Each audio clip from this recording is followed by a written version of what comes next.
Hello students, in this lecture we will do some examples based on formation of partial differential equation by elimination of arbitrary constants. First example is find the differential equation of all spheres of fixed radius having center in xy plane.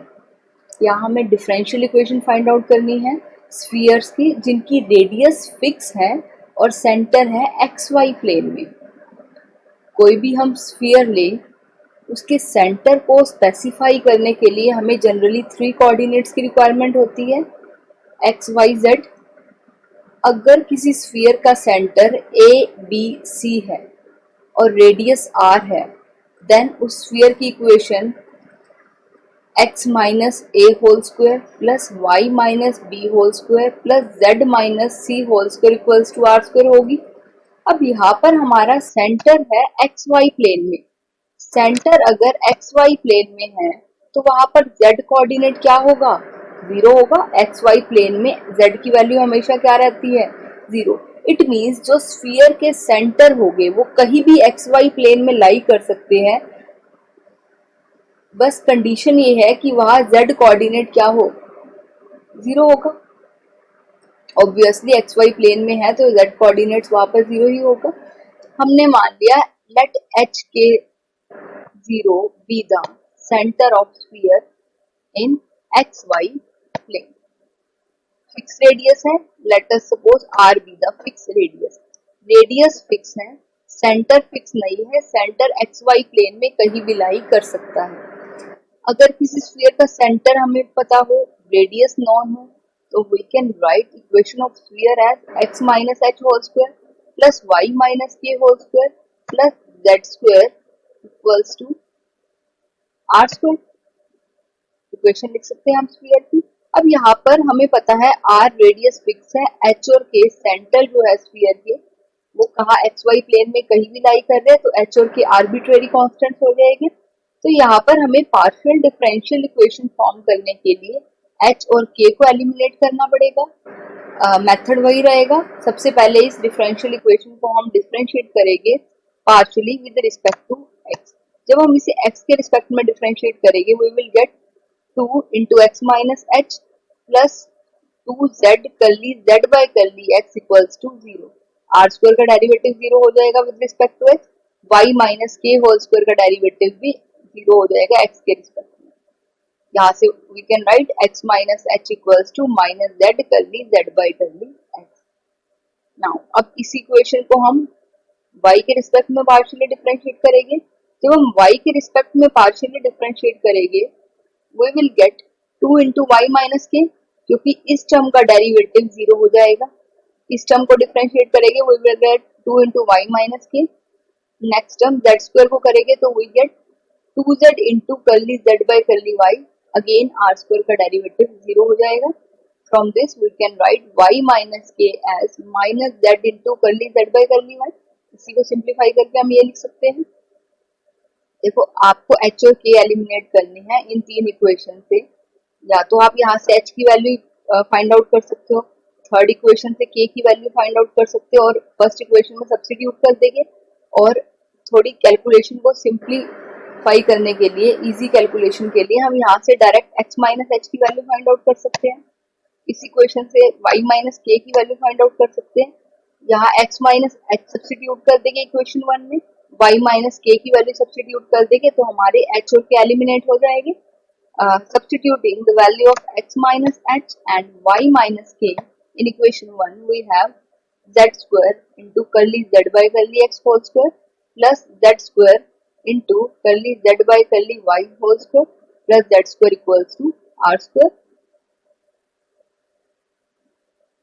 or we can write it as z square into curly z by curly x whole square plus curly z by curly y whole square plus 1 equals to r square. This is the required partial differential equation of family of spheres whose center lie in xy plane having fixed radius r। क्योंकि radius fix थी तो उसको eliminate करने की हमें need नहीं थी, centre arbitrary था तो सेंटर के कोऑर्डिनेट्स को हमने यहाँ पर एलिमिनेट कर दिया।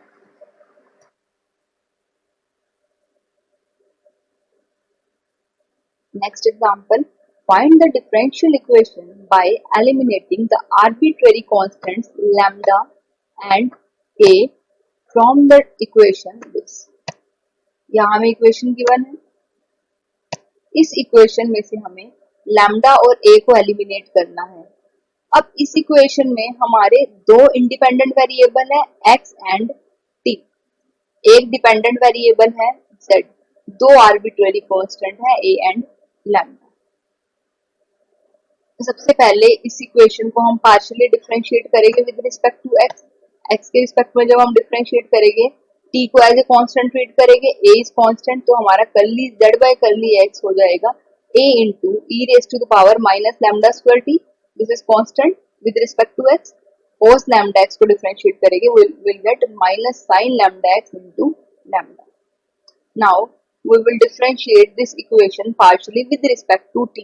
Another independent variable यहाँ पर हमारा t है, t के रिस्पेक्ट में इसको डिफरेंशिएट करेंगे, we will get curly z by curly t equals to a into minus lambda square into e raised to the power minus lambda square t। cos lambda x constant की तरह treat होगा, तो उसको हम as it is रख देंगे। अब देखो यहाँ पर हमें इन तीन इक्वेशन से a और लैम्डा को एलिमिनेट करने के लिए ट्राई करना है।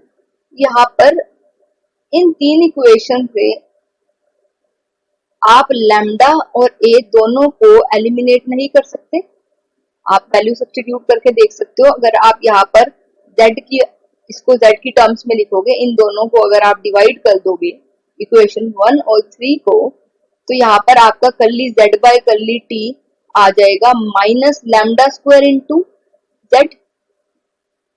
अब यहाँ पर आप सब्स्टिट्यूट कर सकते हो लैम्डा की वैल्यू, तो अगेन ही आपका साइन लैम्डा एक्स और लैम्डा में आ जाएगा। इन तीन इक्वेशन से आपके ए और लैम्डा एलिमिनेट नहीं हो पाएंगे, तो इसलिए अब हम यहाँ पर सेकंड ऑर्डर डेरिवेटिव की ओर मूव करेंगे।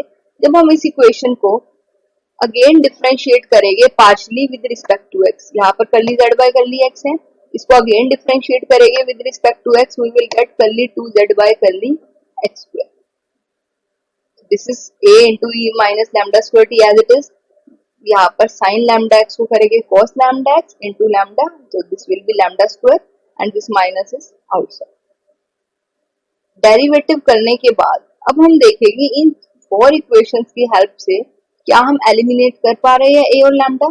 यहाँ पर अगर हम 3 और 4 को कंपेयर करें तो 3 और 4 इक्वेशन की राइट हैंड साइड सेम है, राइट हैंड साइड सेम है, तो यहाँ पर हमारी लेफ्ट हैंड साइड भी इक्वल होगी। So we can write curly two z by curly x square equals to curly z by curly t, which is the required partial differential equation free from arbitrary constants lambda and a। अब इस example में हमारे arbitrary constant दो थे, independent variable भी दो थे। In general क्या होता है, जो हमारी पार्शियल डिफरेंशियल इक्वेशन फॉर्म होनी चाहिए वो ऑर्डर 1 की होनी चाहिए, बट यहाँ पर जो पार्शियल डिफरेंशियल इक्वेशन फॉर्म हो रही है वो क्या हो रही है, ऑर्डर 2 की। वो रिजल्ट आपके इन जनरल तो होल्ड करते हैं, बट हर केस में नहीं, some exceptions are there and this is one of the exceptional case.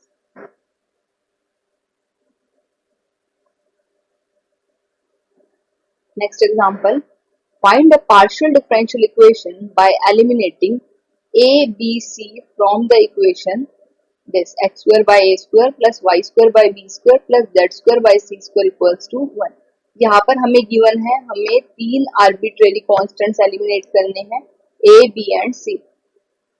Again यहाँ पर z हमारा डिपेंडेंट वेरिएबल होगा, x और y हमारे इंडिपेंडेंट वेरिएबल। तो इस इक्वेशन को हम पहले x के रिस्पेक्ट में पार्शियली डिफरेंशिएट करेंगे। जब हम इसको x के रिस्पेक्ट में डिफरेंशिएट करेंगे, we will get 2x by a square plus 2z by c square. z को डिफरेंशिएट करेंगे curly z by curly x equals to c। यहाँ से हम c स्क्वायर को लिख सकते हैं in terms of a square. Again equation 1 को जब हम पार्शियली डिफरेंशिएट करेंगे with respect to y, then we will have 2y by v square plus 2z over c square into curly z by curly y equals to 0। यहाँ से again हम c square की value find out कर सकते हैं in terms of v square. पर अगर आप इन दो इक्वेशन से c स्क्वायर कॉन्स्टेंट्स को एलिमिनेट करना चाहो तो यहाँ से आप अगर 1/a² की वैल्यू फाइंड आउट करोगे, 1/a² की वैल्यू क्या आएगी, 1/c² इंटू दिस, मीन्स यहाँ पर 1/c² इंटू समथिंग आ जाएगा। अगेन यहाँ से आप 1/b² की वैल्यू फाइंड आउट करोगे, 1/b² की वैल्यू क्या आ जाएगी, 1/c² into this.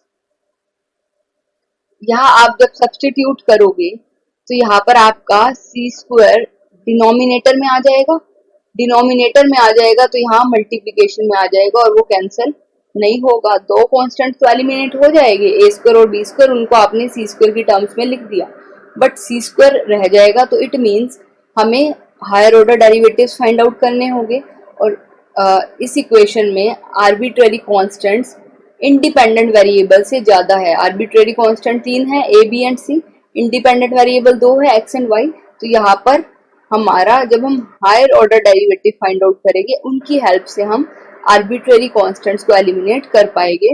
Again differentiating this equation, इस इक्वेशन को हम अगेन डिफरेंशिएट करेंगे with respect to x, with respect to x differentiate करेंगे, we will get this is 1/a², 2 हम कॉमन लेके कैंसिल कर सकते हैं, this is 1/a² plus 1/c², z को करेंगे कर्ली z/कर्ली x, ऑलरेडी है तो कर्ली z/कर्ली x होल स्क्वायर हो जाएगा।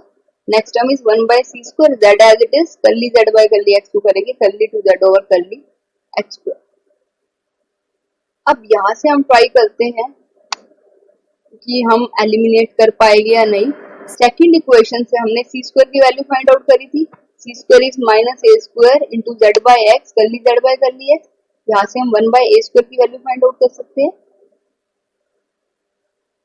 Now put this value of 1/a² in this equation 4। जब हम यहाँ सब्स्टिट्यूट करेंगे तो यहाँ पर हमारा c² डिनोमिनेटर में आ जाएगा, that is we get -1/c² z/x into curly z/कर्ली x।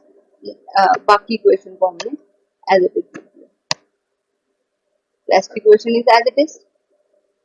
Now we can multiply this equation by c².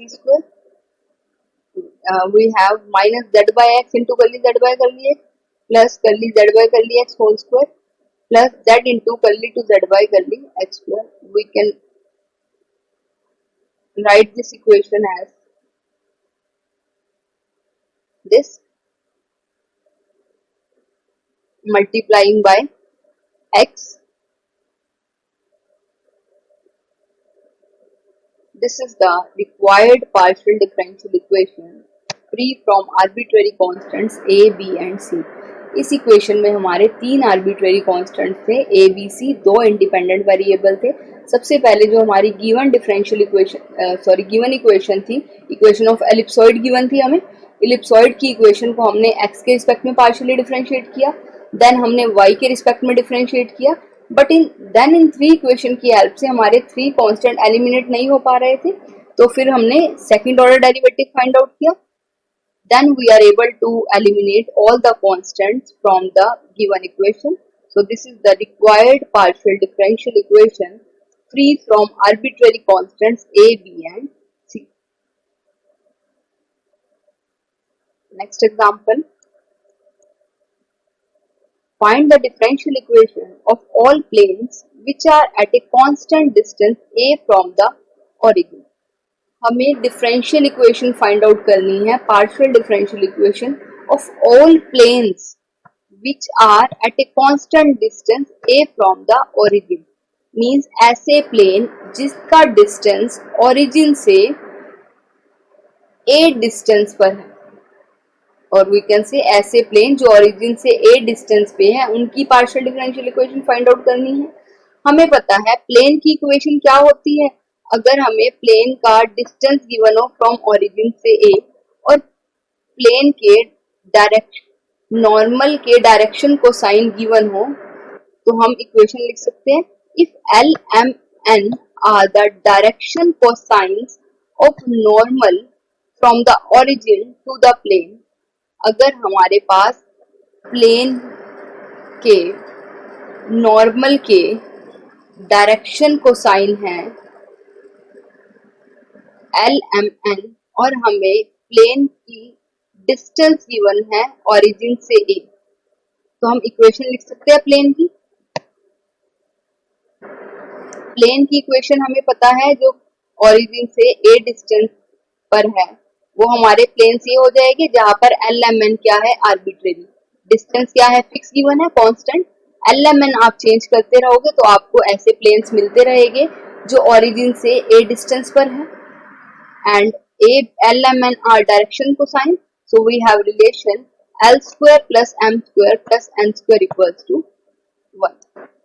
Now अब यहाँ से हमें एल एम एन एलिमिनेट करने हैं, तो इस डिफरेंशियल इक्वेशन को हम डिफरेंशिएट करेंगे partially with respect to x. जब हम डिफरेंशिएट करेंगे we have l plus n into curly z by curly x equals to 0। We can write l as minus n into curly z by curly x. Now again differentiating equation 1 partially with respect to Y.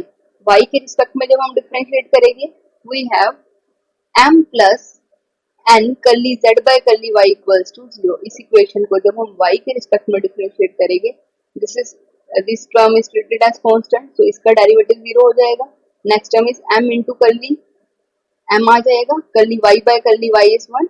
Next term is n into curly z by curly y, a is constant, तो a का y के respect में derivative 0 हो जाएगा। तो हमारे पास ये equation आ जाएगी। यहाँ से हम m को लिख सकते हैं in terms of m is minus n into curly z by curly y। अब हमारे पास L भी n की टर्म्स में प्रेजेंट है, M भी n की टर्म्स में प्रेजेंट है। हमारे पास एक रिलेशन है L square plus M square plus N square equals to 1। अब यहाँ पर हम L और M की वैल्यू सब्स्टिट्यूट करके N की वैल्यू फाइंड आउट कर सकते हैं। Substituting the value of L and M in equation star, we have n square curly z by curly y square plus n square curly z by curly x square plus n square equals to 1. This is the value of L and M in star. L और M की value हमने star में put कर दी। यहाँ से simplify करने के बाद हमारे पास N की वैल्यू आ गई।